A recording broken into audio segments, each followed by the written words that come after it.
There's a warehouse in Brooklyn that feels like stepping into a dream. It's an art exhibit, but the only picture frames you'll see are right here, on smartphones. This exhibit is part of a new generation of pop-up art experiences designed to look good in person and here, on Instagram. There's the Museum of Ice Cream, the Museum of Selfies, the Museum of Feelings. Others have themes around colors, dreams, pizza, eggs, candy, and rosé wine. Basic admission can run around $40, and they often sell out months in advance. These places might not feel like real museums, and instead more like a trendy fad with ball pits. But right now, they're shaping how we consume art.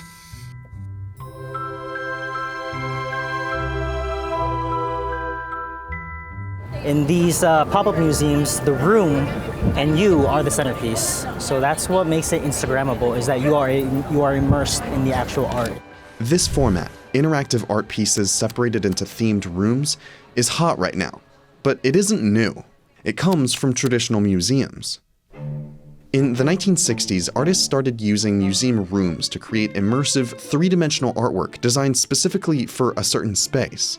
It was called installation art. Suddenly, art wasn't just confined to the walls of a museum. It was immersive and interactive. Viewers were part of it. You can see installation art's influence on today's pop-up museums pretty clearly. Just look at the Obliteration Room, first developed by Yayoi Kusama for the Queensland Art Gallery. It's a white room where visitors can place colored stickers wherever they want. The Rose Mansion, an Instagram-friendly pop-up, has its own version of that. Or Infinity Room, a series of mirrored rooms that Kusama has been producing since 1965 that has a pretty identical version at the Dream Machine pop-up museum. Installation art invites the viewer to participate in creating a piece of art, or to physically see themselves in it, often alongside brightly colored lighting and simple, elegant shapes. And that made for museum experiences that were inherently photographable. Pop-ups figured out that there was a business to be made out of that photographability, even if it wasn't attached to a well-known artist. Now, the explosive success of those pop-ups is making traditional museums rethink how they do things. People who work at museums are very concerned. It changes the nature of what artwork is most attractive to consumers. And so in order to compete with the trendy, colorful exhibits that are popping up, you have to add some of those components to the more traditional exhibits. That conversation often starts here, with museum photography policies. Many museums have traditionally banned photography to protect copyright and light-sensitive paintings, but now that museums are becoming more social media friendly, their policies are changing, like the Renwick Gallery, which started posting photography encouraged signs in 2015. It was our way of saying boldly, it's okay, you can be who you are, mediate your experience in the museum however feels right to you.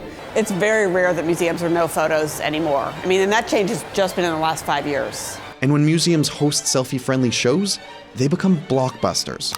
The exhibit Wonder helped break the Renwick Gallery's yearly attendance record in its first 6 weeks. 2015 summer show The Beach at the National Building Museum brought in 30% of annual attendance in just 2 months. And when the Hirshhorn held a 3-month show of Kusama's Infinity Mirrors, the museum increased its membership by a whopping 6,566%. Instagrammability drew in a crowd that might not have come to museums otherwise. Honestly, I'm here just to take pictures, you know? I saw lots of pictures on Instagram, and that prompted me and my friends to come here. Ow! Okay. But for museums who still have rules about taking photos, it's hard to keep visitors from snapping pictures. Like this 2013 installation in the skylight of the Guggenheim Museum by James Turrell. The colors and simplicity made it serious Instagram bait. Thousands of people posted photos of it, even though the artist asked that no photos be taken since they would detract from everyone's experience. That concern is real, and research is starting to prove it.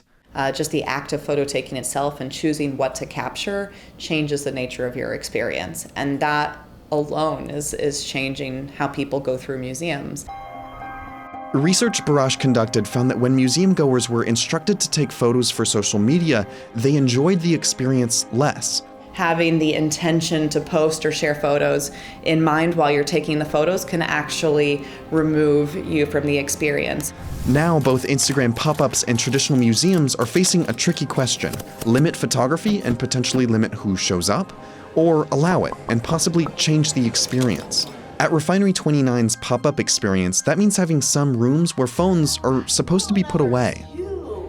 I think it's time we put those cell phones to bed. What do you say? How about we insta-connect with one another? At the end of the day, even if social media is a big part of why so many people show up, people are showing up.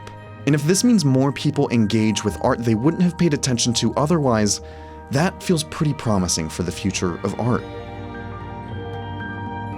Thanks for watching The Goods, and thank you to our sponsor, American Express. Amex has a credit card feature that gives you choices for how to make payments big or small, called Pay It, Plan It. Pay It helps you reduce your balance by making small payments throughout the month, and Plan It can help you make payments that cost $100 or more over time. You can check it out at americanexpress.com/payitplanet. And thanks again to American Express. Their support made this series possible.